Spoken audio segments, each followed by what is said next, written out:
चुनाव की तैयारी तो सब लोग कर रहे हैं, हम लोग भी कर रहे हैं।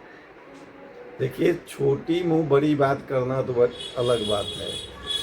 जन स्वराज वाले हैं, हम उनके ऊपर कटाक्ष और कोई टिप्पणी करना नहीं चाहते हैं, क्योंकि उतना टिप्पणी करने लायक नहीं है। और जहाँ तक लालू जी और नीतीश जी के बारे में जो बोल रहे हैं, तो समझिए बोल ही रहे हैं, तो उनका बोलने की कितना लोगों के सामने इस बात का क्या असर होता होगा। जन स्वराज क्या है और जन स्वराज को लेकर चलने वाले क्या हैं, सभी लोग जान रहे हैं। जन स्वराज के कर्ता धर्ता एक व्यापारी हैं, जो अपने विचार का व्यापार करते थे, लोगों को क्या कहता है, हर पार्टी के लिए काम करते थे और उस काम का पैसा लेते थे। आज कहीं न कहीं से क्या कारण है कि अपना पार्टी बना करके, और हम आपसे पूछ रहे हैं कि आप बता दें कि कहीं कोई जन स्वराज का कोई क्या कहता है वोट का किसी तरह कोई पॉकेट हो, कहीं पर कोई जनाधार हो, तो आप खोजते फिर रहे हैं कि कौन उम्मीदवार कहाँ से मजबूत है, उसको हम अपनी पार्टी में ले आवे और उसका जो जनाधार होगा तो उससे वो अपने जनाधार में कन्वर्सन चाहते हैं, और उनका कोई अपना तो जनाधार कहीं है नहीं। कि तेजस्वी जी का सीधा क्या कहता है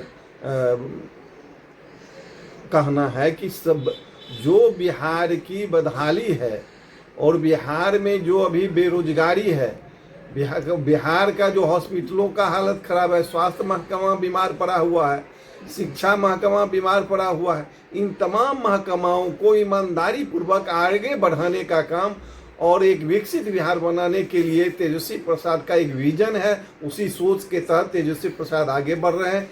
पिछले चुनाव के पहले उन्होंने कहा था कि हम 10 लाख युवाओं को नौकरी देंगे, तो उस आधार पर उन्होंने काम, जब सरकार में आया, उप मुख्यमंत्री बने, तो उस आधार पर उन्होंने जो बन प्राप्त करवाया, और काफी युवाओं को, वही नीतीश कुमार कहते थे कि कहाँ से पैसा लाएगा, वो क्या कहता है रांची जेल से पैसा आएगा। तो इस तरह का नीतीश जी का उस समय कटाक्ष था। लेकिन वही नीतीश जी के सरकार में जब तेजस्वी जी गए, तो ये अपना इनका जो विजन था उसके आधार पर इन्होंने नौकरी का सैलाब ला दिया, क्या कहता है, और आज फिर नौकरी थम गया। तेजस्वी प्रसाद यादव वहां से हटे, अब सैने सैने नौकरी निकल रहा है। वो उन्हीं का रोड मैप बनाया हुआ जो था, उसी के आधार पर फिर अभी नीतीश कुमार ऐलान करते हैं कि अगले टेन्योर में हम इतना करेंगे, करोड़ का करेंगे। भाई करोड़ का करेंगे तो आपका क्या कहता है, 20 साल में आप करोड़ का नहीं कर पाए, लेकिन आप करोड़ में करेंगे तो करोड़ कहाँ से आएगा, वो नीतीश कुमार समझेंगे। 20 साल में करोड़ नहीं आया, लेकिन अब 3 महीना में करोड़ नौकरी ला रहे हैं। तो एक करना, कथनी और करनी में फर्क होता है। तेजस्वी प्रसाद यादव जो कथनी उनका है वह करनी भी है, उन्होंने करके दिखाया है। और बिहार के युवा वर्ग, खास करके युवा वर्ग इस चीज को समझ रहे हैं कि तेजस्वी यादव ही एक ऐसा शख्सियत है जो आएंगे तो क्या कहता है, युवाओं का कल्याण होगा, बेरोजगारी मिटेगी, और रोजगार का जो अन्य साधन है, केवल सरकारी नौकरी ही नहीं, रोजगार के जो अन्य साधन है, फैक्ट्रियां बैठेगी, और अन्य जो विजन है, जो गांधीयन थ्योरी है, जो हर हाथ को काम मिलना चाहिए, उस थ्योरी के अनुसार उन्होंने रोजगार सृजन करने का एक रोड मैप बनाए हुए हैं, और उस रोड मैप के आधार पर वो कह रहे हैं कि हर हाथ को काम मिलेगा। अभी है भी, और सारे डॉक्यूमेंट्स जमा करने के बाद भी उनका नाम कट गया है। मेरा बयान भी आया है, यह तो षड्यंत्र है, सर्वे नहीं है, षड्यंत्र है। चुनाव आयोग से मिल करके यह जो डबल इंजन की सरकार है, इसका षड्यंत्र है। गरीब बुढ़वा का नाम काटना, हरिजन अकलियत, और क्या कहता है दबे कुचले जो लोग हैं, जो क्या कहता है प्रतिपक्ष विपक्ष को वोट करते हैं, ऐसे लोगों को नाम काटने का, खास करके हमारे अकलियत भाइयों का नाम काटने के लिए यह बहुत बड़ा षड्यंत्र है। और हमारे विधानसभा में 33,300 कुछ मतदाताओं का नाम कट चुका है। अब बताइए कि 33,000 चुनाव जीतता है लोग 5,000, 7,000, 8,000, 10,000 वोट से। 33,000 वोट जब कट जाए तो कौन आदमी कितना, कौन जीतने वाला, कौन हार जाएगा, क्या हो जाएगा, आप सोच सकते हैं, देख सकते हैं। अभी तो कल परसों हम अखबार में भी, सब अखबार में आया है, बयान दिए हैं कि यह षड्यंत्र था, और आज परिलक्षित हो रहा, दिखाई पड़ रहा है उस षड्यंत्र का। साफ साफ दिख रहा है कि 33,000 हसनपुर विधानसभा में 33,300 मतदाताओं का नाम कट जाना बहुत बड़ा षड्यंत्र है। उस षड्यंत्र का पर्दाफाश करने के लिए हम लोगों ने हर एक गांव के खास करके युवा साथियों को आह्वान किए हैं कि आप आगे आइए और जिन लोगों का नाम छट गया है उनका नाम फिर से जुड़वाइए। चूंकि यह षड्यंत्र है, अब लोग समझेंगे कि जुड़ जाएगा, बीएलओ जोड़ देंगे, पहले जैसे होता था जोड़ देंगे कर देंगे, लेकिन आज तो आपका छांटने का षड्यंत्र है, तो जोड़ कैसे था? वो अपने मन से तो बेचारा जोड़ेगा नहीं।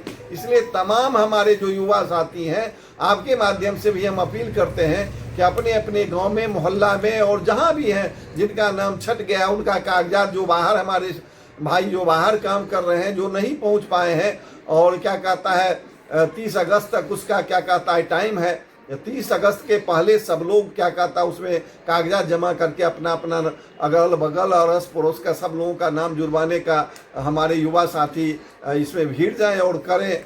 यही हमारा सरकार का तो षड्यंत्र है ही कि जो भी गरीब तबका के लोग हैं उनका नाम छांटने का। तो क्या लगता है कि ये चुनाव को लेकर के ऐसा किया गया था? निश्चित रूप से आप यहाँ का महाराष्ट्र में चुनाव को लेकर इसी पुनरीक्षण के द्वारा क्या कहता वोटर बढ़ा लिया गया। जो वोटर का अभी हमारे नेता कांग्रेस के क्या कहता है राहुल गांधी जी बोल रहे हैं कि सबूत के साथ बोल रहे हैं कि किस तरह का वहाँ षड्यंत्र किया गया। वोटर बढ़ा करके जितना वोटर था उसे सरप्लस वोट बढ़ा करके क्या कहता है वहाँ चुनाव जीत लिया। अब यहाँ चूंकि जनमत विरोध में है, जब जनमत विरोध में होगा तो वोट बढ़ाने से भी तो और जो विरोध का ही वोट बढ़ जाएगा। यहाँ है षड्यंत्र वोट घटाने का, यहाँ वोट घटा करके और जनमत घटा करके हम चुनाव किसी तरह से जीत लें, यह षड्यंत्र है सरकार का। चुनाव आयोग तो एक बहाना है। चुनाव आयोग तो आज के डेट में कोई चुनाव आयोग रहा नहीं, वो तो कठपुतली हो गया है। वो समझिए एक तरह का एक रबर स्टाम्प हो गया सरकार का, केंद्र सरकार का। और हमारे आज थोड़ा बहुत न्यायपालिका में है, यदि न्यायपालिका के लोग देख रहे हैं तो इस पर कुछ न कुछ न्याय मिलने की उम्मीद है, अन्यथा हमारा संविधान खत्म होने जा रहा है। सुप्रीम कोर्ट की भी बात को नज़रअंदाज कर दिया गया है, सरकार जो नज़रअंदाज की है, इस पे क्या? सभी संवैधानिक संस्थाओं को यह सरकार पंगु बनाने का षड्यंत्र कर रहा है। माननीय सर्वोच्च न्यायालय को जो डायरेक्शन हुआ उसको नज़रअंदाज करके क्या कहता है जो सर्वेक्षण का काम हुआ है वो हो रहा है। तो माननीय सर्वोच्च न्यायालय को जब क्या कहता है दरकिनार करके काम किया जाता है तो सोच लीजिए संविधान कहाँ जा रहा है। संविधान में प्रदत्त जो हम लोगों का अधिकार है उसको क्या कहता है वंचित करने का षड्यंत्र किया जा रहा है। इसलिए सर्वोच्च न्यायालय को स्वतः संज्ञान लेकर के इस पर क्या कहता है कार्रवाई करना चाहिए कि उनके निर्देश को भी दरकिनार कर दिया गया। उन्होंने जो निर्देश दिया उसको भी दरकिनार कर दिया गया। लड़े थे और बहुत मामूली वोट से चुनाव हारे थे और उसके बाद लोगों का क्या कहता और सद्भावना ज़्यादा बढ़ा है क्षेत्र में।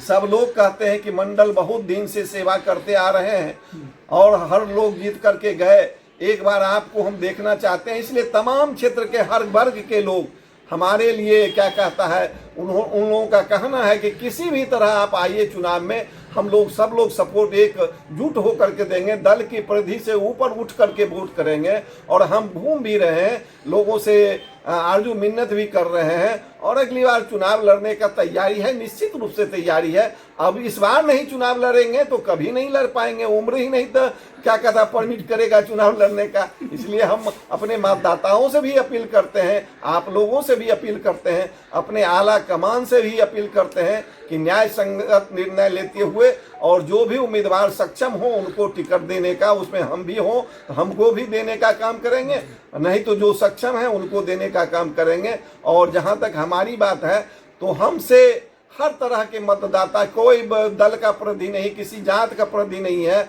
और वो सोच लीजिए कि हम जब चुनाव लड़े थे तो 2-4 हजार वोट से हम हारे हैं। लोग निगेटिव बात नहीं बोलते हैं, लेकिन 2-4 हार से निगेटिव वोट नहीं होता है। वो हम कोई सत्ताधारी दल जीते और अब क्या कहता है विरोध में हम जिस दल से लड़े थे लोजपा, उस समय लोजपा का किसी से तालमेल नहीं था, अकेले लोजपा था, अपने व्यक्तित्व के आधार पर चुनाव लड़े थे और उसमें क्या कहता भारी मत मिला था मुझे। 2-4 हजार वोट से हारना कोई हारना नहीं होता है। और इसका कसक पूरे क्षेत्र के मतदाता और यहाँ के लोगों को है कि बहुत मामूली वोट से मंडल चुनाव हार जाया करते हैं। इस बार हम लोग जोर लगा करके बाहरी मतों से जिताएंगे, यह आम लोगों का कहना है।